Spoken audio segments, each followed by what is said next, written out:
Welcome back to the Deep Dive. Today, we are shining a light on one of the most critical, And probably most frequently ignored. exactly, the most ignored system in your entire home, the septic system. Mm-hmm. It's that, hidden utility that runs silently until, well, suddenly it doesn't. Mm-hmm. And when it fails, the chaos is truly memorable. In the worst possible way, yeah. Uh, It's really an issue of recognition. Yeah. I mean, unlike a furnace or an air conditioner, the septic tank isn't a machine. right. It's a biological processing plant. The sources you shared really emphasize that a homeowner has to view it as a living ecosystem. A living ecosystem. I like that. It needs tailored care based on what's happening outside. Exactly. So that's our mission today. We want to give you that essential seasonal knowledge to maintain that ecosystem, to help you, proactively sidestep the big four. The sluggish drains, the backups, the foul odors. And those enormous repair bills that, well, inevitably follow system failure. Yeah, and we've got notes here covering a fascinating range of stress factors. Everything from heavy summer monsoons to, deep winter freezes. And I saw this trend mentioned toward foundational stability. Yes, that's becoming huge. Homeowners are increasingly adopting monthly treatments. We see specific references to products like SEPTIFIX as a sort of year-round routine To keep things stable? to maintain crucial oxygen levels. Exactly. It helps stabilize the bacterial balance no matter what seasonal stress you throw at it. That makes a lot of sense. It's like a low-dose insurance policy against chaos. A good way to put it. Okay, so we've organized this deep dive around 4 distinct periods that put maximum pressure on the system. And we're going to start with what the sources call the period of maximum stress. Pre-monsoon and the rainy season. So what's fascinating here is that the problem starts outside the tank. It does. Heavy rains cause this maximum stress primarily through soil saturation. Okay. When the ground is completely soaked, the drain field, which, relies on percolation and soil filtering, it just stops accepting water. It's full. It's full, and you get system overload, which is then compounded by the fact that many of us actually increase our indoor water use during a storm. Right. You're stuck inside, you do laundry. So we have to spot the vulnerability before the rain even hits. Yeah.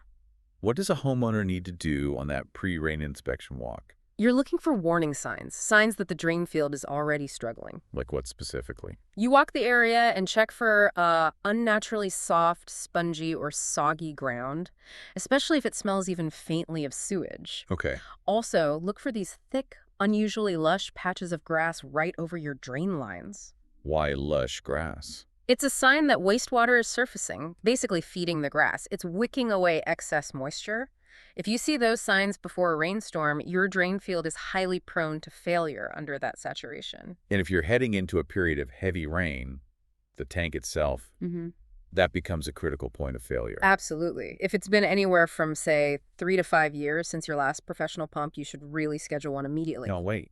Do not wait. The consensus is that a tank that's already near capacity, combined with that inevitable rainwater infiltration, it just creates a scenario where the risk of a household backup skyrockets. Let's talk about that infiltration. Where is the rainwater sneaking into the system? It's usually a structural issue. You need to inspect and properly seal things like the inspection covers, pipe joints, any vent risers. And what happens when that extra water gets in? It dramatically increases the volume inside the tank almost instantly, and the system just can't process that much liquid that fast. So it overflows. Worse, that sudden influx of water pushes the accumulated solids, the sludge layer, right out of the tank and into the drain field lines. And is that quick increase in volume the biggest issue? Or is it the fact that the solids are getting pushed out? Is that what is the permanent damage? That is the key question. The real damage is to the system's long-term health. Okay. When those solids exit the tank, they clog this vital layer in the soil called the biomat. The biomat. It's a biological layer,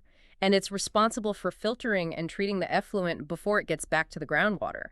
So once sludge compromises that biomat, The drain field is basically broken. its filtering capacity is severely reduced, yeah.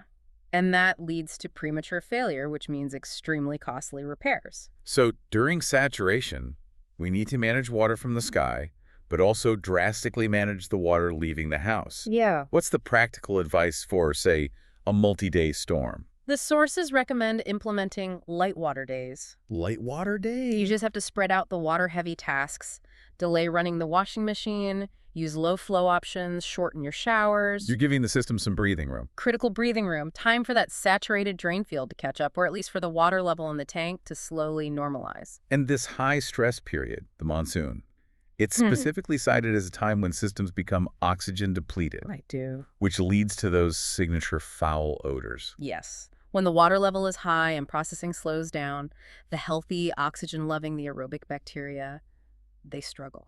And the bad bacteria take over. Right.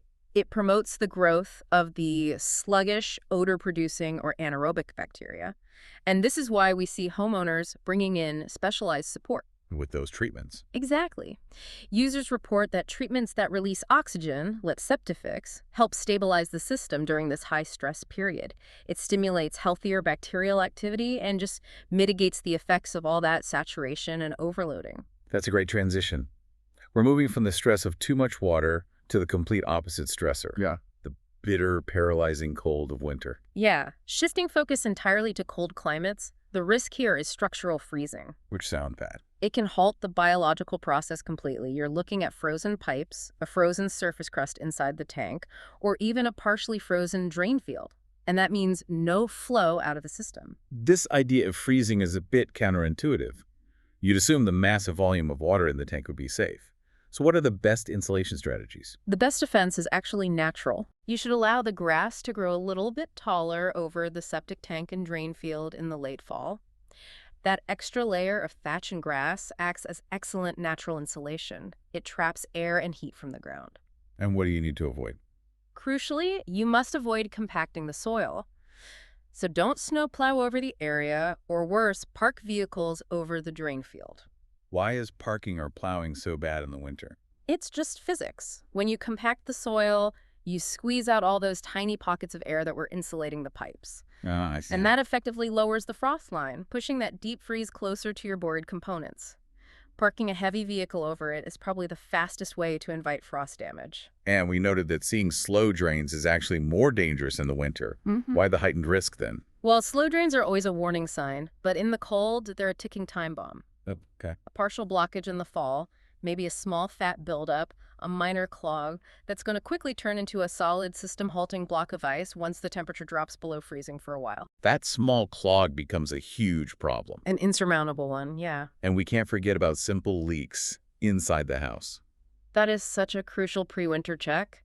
Fix any dripping faucets, especially in a basement or utility sink, and any running toilets. Why is a small drip so bad? Because that continuous small inflow of cold water down the inlet pipe, especially in freezing weather, it acts like an ice-making machine. That constant cold stream is what often freezes the pipe right at the tank inlet. Causing an immediate backup. An immediate one. So just like with monsoons, managing the bacteria is key here too, because the cold just slows decomposition to a crawl, right? Precisely.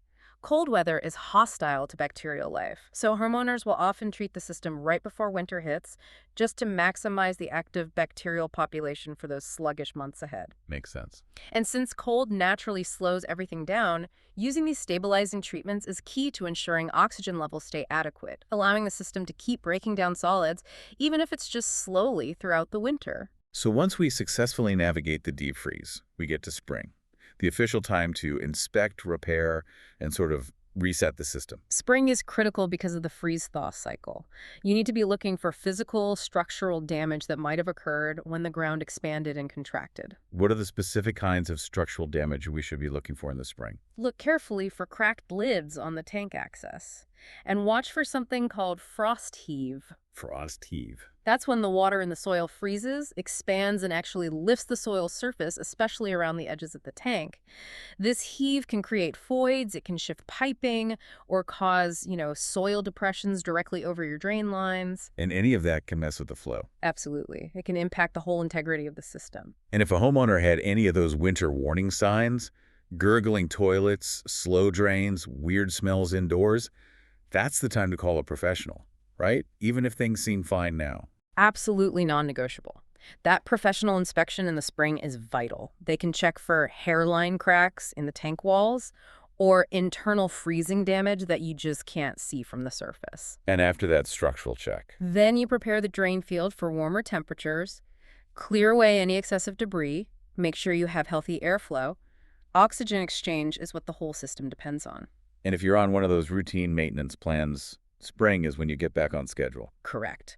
The return of warmer weather accelerates bacterial action, which is a good thing, but it also increases the rate of decomposition. So spring is when a lot of people restart their monthly stabilizing routines. To help it transition. Yeah, keeping oxygen levels high helps the tank manage that transition and prepares it for the high flow demands summer often brings. Speaking of high demands, let's move into our final stress period, high usage. Ah, yes.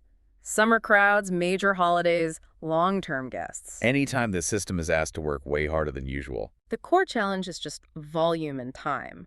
When you have multiple families or guests, the septic system is operating in this constant state of elevated flow. It never gets a break. It never gets a break. And the tank needs a certain amount of downtime for the solids to settle and for the bacteria to break down the waste. So, the golden rule of water management is back.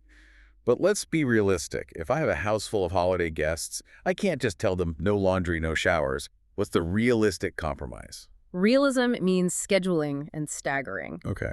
You should actively spread out water-heavy tasks by at least a few hours. For instance, avoid running the washing machine and the dishwasher at the exact same time, especially if someone is in the shower. So by staggering them, you give the tank those small breaks. Exactly. It allows the settling process to happen more efficiently, and it reduces the risk of overloading the drain field. This is also when you need to give that gentle but firm reminder to guests about what not to flush. What's the simple, non-negotiable list? The simpler the better, but you have to be specific. Only human waste and toilet paper. That means actively avoiding all wet wipes, even the ones labeled flushable. They're not. They rarely break down fast enough. Also, no sanitary products, paper towels, tissues, diapers, and of course keep kitchen fats, oils, and grease, what they call effigy, out of the drains. They solidify and create terrible blockages. So when you have that high usage spike and the system gets overwhelmed, what's happening that causes those sudden, powerful odors? It's that increased anaerobic activity we talked about earlier. Right. High volume and quick turnover lead to it.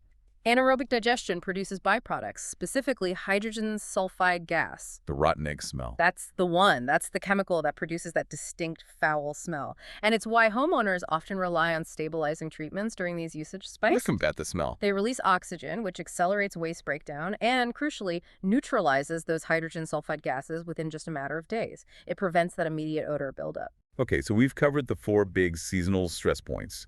Let's bring it all together. Seasonal maintenance handles the extremes, but daily flow still varies. Why are homeowners adopting a foundational monthly treatment as a year-round strategy? It's all about systemic stability. Yeah. Even on a quiet day, detergents, chemicals, fluctuating usage, all of that can temporarily crash the tank's bacterial balance.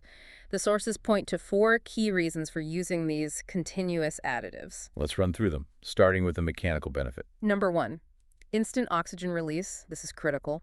Healthy aerobic bacteria, the ones that need oxygen, are exponentially more effective and faster at breaking down solids than the sluggish anaerobic ones. The more oxygen means faster breakdown. Faster, more complete waste breakdown. And that speed ties directly into odor control. Precisely.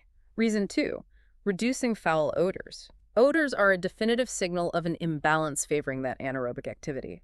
Regular treatment just neutralizes the source of the smell, those hydrogen sulfide gases, before they become offensive. And the third point gets back to the chaos of the seasons. Yes. Reason 3 is stabilization during stress.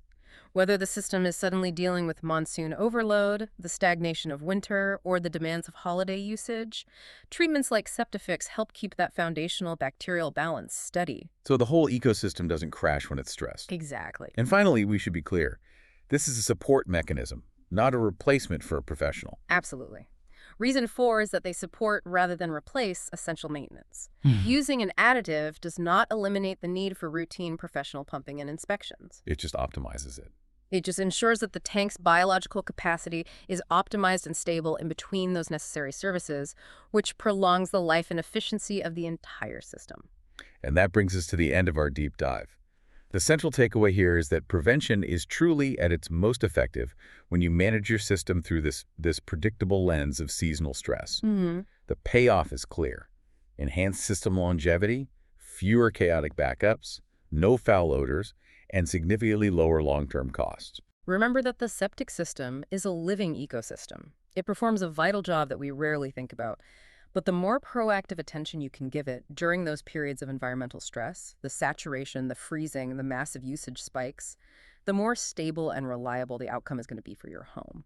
We've covered the seasonal shifts of the septic system, which is a surprisingly vital and complex ecosystem in your own backyard. So, what does this all mean for you? Our final provocative thought for you to chew on. We thrive when we maintain our overlooked systems. What other often neglected ecosystems in your home or daily life, whether that's the organization of your digital files, the routines you use to manage your children's schedules, or even your personal sleep hygiene, require a proactive, regular seasonal checklist that you've been ignoring? Until next time, keep digging deeper.